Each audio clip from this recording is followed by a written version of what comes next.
What's growing on, gardeners? It's Tuesday, October 8th, and it is a gorgeous evening here on the southeastern coast of North Carolina, at least for now. I hate to be the bearer of bad news, but I think we are in for a really cold winter, and on today's video, I'm going to share with you exactly why I believe this is the case and the 6 things that I am doing right now to prepare. Let's get started. If you're new to the channel, please subscribe, hit the bell for notifications, and check out my Amazon store and Spreadshop links in the video description for everything I use in my garden and awesome custom apparel and gear. If you follow my channel, you know that I am not a meteorologist. I am an engineer and an obsessive gardener. But just because I'm not a meteorologist doesn't mean I don't know a thing or two about weather. I track it intensely because it's everything for me as a gardener. I've always had a personal weather station, and I keep meticulous weather records because they are a big deal to me. And as such, I have noticed a few troubling patterns this year that I need to bring to your attention. Over the last few months, I have noticed 5 different red flags that have set off the alarm bells in my head that is telling me we are going to be in for a doozy of a winter. The first red flag was 2 strange cold fronts that hit our area here in August. Normally, August is nearly an unbearable month here on the southeastern coast of North Carolina, plagued with extreme humidity, high temperatures, and near daily afternoon thunderstorms. This August, however, was different. We had a weird 3-day cold front in the middle of the month where dew points suddenly dropped, and while it was still hot during the daytime, the nights cooled off into the mid-60s. Then, 1 week later, we had a big 4-day cold front. During that front, we barely reached the mid-80s during the day, and the lows plummeted into the low 60s. Nothing like this has ever happened in the 7 years that I have lived here. This sort of thing just doesn't happen here until September. The second red flag was an early and abrupt end to thunderstorm season. Here in the coastal southeast, we get almost daily convective thunderstorms caused by the rising humidity in the air from roughly the beginning of June all the way until mid to late September. However, this year, we had this weird, near record drought all throughout June where it barely rained all month, and the thunderstorms just didn't kick in until July. Then, we had yet another abrupt end to the season on September 2nd. That was my last recorded convective thunderstorm. Now, we did receive 2 tropical storms in September that deluged my area with rainfall, but those are outside of normal weather events. The fact is, our thunderstorm season was a total of about 6 weeks shorter this year than on an average year. The third red flag was a truncated humid season. Usually the humidity here begins building in mid-May, and then we are fully in the thick of it by about the 2nd week of June. This humidity persists throughout September, where we usually get a few intermittent breaks with the first little baby cold fronts here and there, but the humidity doesn't fully break until right about now, which is October 8th. Well, this humid season followed the same exact weather pattern as our truncated thunderstorm season. While June was extremely hot, it was very dry and there wasn't much humidity until July rolled in and the thunderstorms finally kicked in. Then that humidity once again broke in early September. This has been hands down the most comfortable September I have ever experienced here, except when we got those 2 tropical storms and the humidity came up from the Gulf of Mexico with them. But again, tropical storms aren't typical weather patterns, so that is sort of outside of the scope of what we're looking for in terms of a humid season. Now, up until this point, you may be thinking you are just drawing conclusions based on anecdotal evidence. That's not proof of anything. Well, there is some truth to that, but red flag number 4 is different, and that is the upcoming data from the weather models. The 4th red flag is painting a crazy picture for the month of October, and we're about to see serious changes that we usually don't see this early in the year. What you are looking at right now is this evening's GFS model run, often referred to as the American model in weather reports. This image is a surface temperature anomaly map, which forecasts how much above or below historical averages the temperatures are forecast to be. The darker the orange, the more above average; the darker the blue, the more below average. While October began with most of the country at or above normal temperatures, an abrupt change will occur around October 13th. The frontal line begins to break down and cold air starts to spill out of Canada and infiltrate into the United States. As October progresses, this cold air mass outbreak becomes more and more extreme, and by October 15th, the Central Plains and East Coast will find themselves 10 to 15 degrees below average. This only intensifies as October progresses, with air in excess of 15 degrees below average spilling into the Gulf region. While the West mostly avoids this cold plunge, the pattern abruptly flips about the third week of October, plunging the West into temperatures in excess of 20 degrees below average for this time of year. This is not something we usually see this early on a typical year. The fifth red flag is simply looking at history, at recent weather cycles. Weather tends to be highly cyclical, where we go through warm periods and cool periods that last around a generation. From what I have noticed over the last few years, we seem to be in a period of a weakened polar vortex. Now, contrary to popular belief, a strong polar vortex actually locks the cold Arctic air up in Canada where it belongs. Sorry, Canadians. A weak polar vortex means the cold air is more likely to spill out of the Arctic, infiltrating deep into the United States and causing intense warming at the North Pole because the cold air migrates off the pole where it belongs and down into the lower 48 states. Over the last few winters, we have had historic cold plunges all the way into South Texas caused by the weakening of the polar vortex and the ensuing Arctic air that rushes down all the way to the Gulf of Mexico. Ask anyone in Texas that has had to deal with these last few winters. It hasn't been fun for them. This has happened nearly every year for the last few years, so it seems pretty reasonable to assume we are stuck in a pattern where this is going to keep happening for a little while. So while none of these red flags are necessarily indicative of how the winter is going to be on their own, when they all start adding up together, it really paints a more detailed picture, and that's the problem that I see here that is leading me to make this prediction. And for the record, my prediction is more about how the weather is going to be in the east. I think this is going to be a much chillier winter for Texas and east towards the East Coast. I'm less confident about this for the West Coast, but again, this is just my opinion based on what I'm seeing. So now that I explained to you exactly why I think it is going to be a cold winter for us, these are the 6 things that I'm doing right now to prepare my garden. Step number 1 is to harvest and store your storage crops in a cool, dry place to prepare for the long winter. And I'm mainly talking about things that store very well, like potatoes and sweet potatoes, winter squashes, and fruits like apples, pears, pomegranates, citrus, green tomatoes, and other things that can store for months in a nice, cool, dry basement or garage.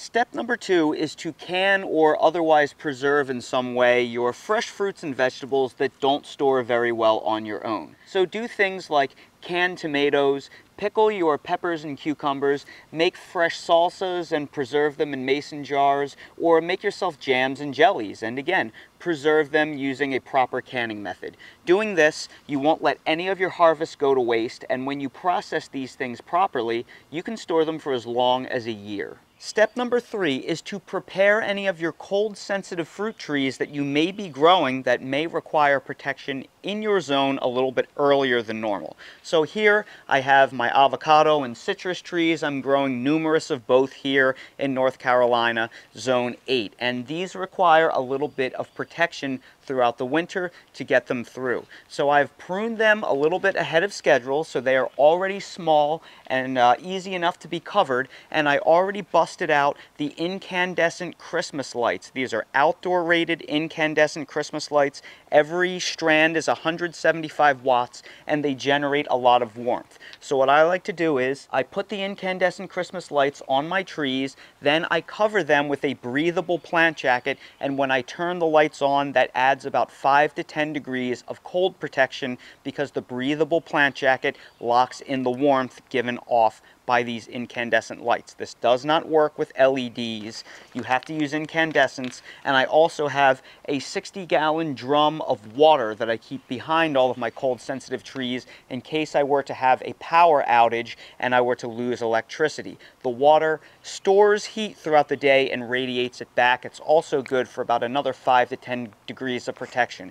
If you're curious about how I do this, I will link to a playlist above and down in the video description that shows you all of my nifty cold protection methods. They work great. Step number 4 is to build hoops over your raised garden beds or your garden rows to add a little bit of frost protection from something like agricultural fabric. Last year, I took it upon myself to cover most of my raised beds with these hoop house structures. They are so easy and cheap to build. All you need is a few sticks of 1/2-inch electrical conduit from the electrical aisle at either Lowe's or Home Depot. I will link to a video above and down in the video description that will show you exactly how to build one of these for about $40 to $50 in half an hour of your time. It is super simple, and by simply draping agricultural fabric over your plants, you can give yourself quite a lot of cold protection. And it doesn't just end there. You can also get things like shade protection and insect protection in the spring, summer, and fall.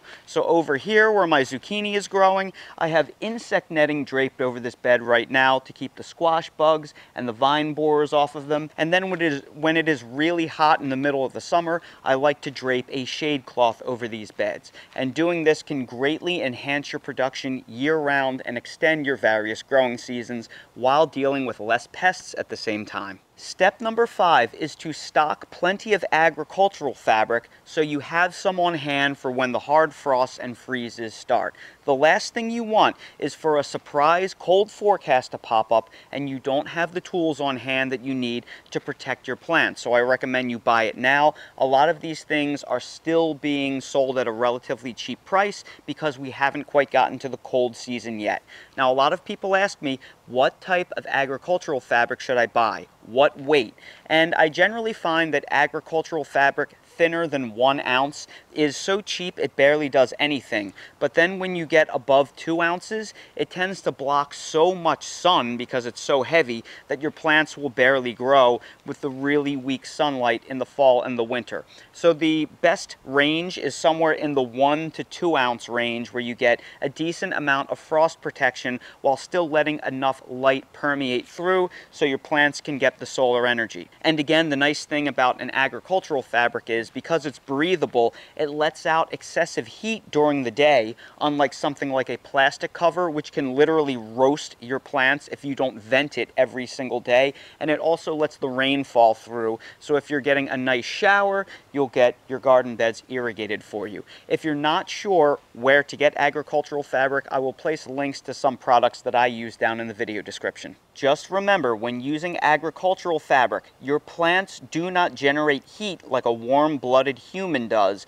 So if all you do is place agricultural fabric over your plants, it does nothing but frost protection. There's no heat that it's locking in there unless you're adding something like incandescent Christmas lights or big jugs of water to add a heat source that radiates throughout the night. So just understand that it's really only good for your cool crops, like your brassicas and lettuces and things like that, for keeping the hard frost off of them, which actually goes a long way to increase their cold tolerance. And step number 6 is to winterize your drip irrigation and sprinkler systems if you live in a location where they have a chance of rupturing because they will freeze, either because they're shallowly installed underground or they're running above ground like I have here. So if you have drip irrigation installed above your beds, like I do, you may need to drain them once the hard freezes begin. Otherwise, if they are full of water, they can rupture and burst. And if you have a lawn irrigation system, you may need to drain your sprinkler lines and disconnect your backflow preventer.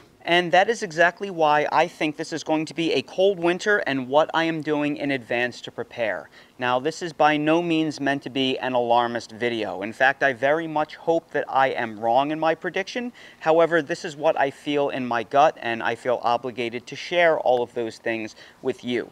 Now, that being said, if you do follow the steps that I outlined in this video, there's basically no negative consequences to any of it. If you do all of these things, you will be well prepared. And if the very cold winter never materializes, well, great, you were prepared and nothing bad happened. There's really only a problem if you don't take these steps and then the worst happens, because that's the only way that you will really take losses. So really, this is just a good checklist to do at the end of the growing season every single year. So everybody, I sure hope you found this video helpful. If you did, please make sure to hit that like button, subscribe to the channel, and please ring that notification bell so you're notified when I release more videos like these. Do you think I'm right in my prediction or wrong? I would love to hear your guesses addresses down in the comments below. If you're curious about any of the products that I featured in this video, I placed direct links to all of them down in the video description, and I also placed a direct link to the Amazon storefront, which has everything I use in my garden in real life. So expand the video description, click on the Amazon storefront link, you'll see everything I use in real life, and while you're down there, please check out my spread shop for custom merch if you want to support the channel. Thank you all so much for watching, and I hope to see all of you again on the next video.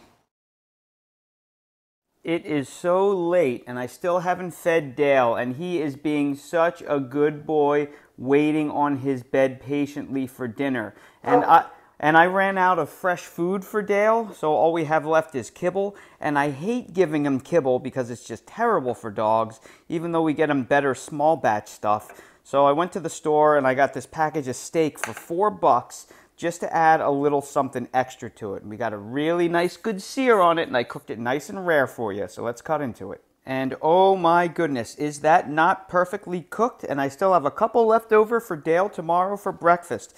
This is boneless short rib, and there's no salt or anything on this, just plain steak. So I think my boy is going to love this. Come on, Dale. Dale, wait, wait. I have to bring his water over. Look how good this boy is. Okay, buddy, tell me how it is. Oh, that looks so good. I wish I was eating some. All right, buddy. He is obviously going for the steak and leaving the kibble, so I think we know what my very handsome boy likes better. Enjoy, buddy. I'll leave you alone to enjoy.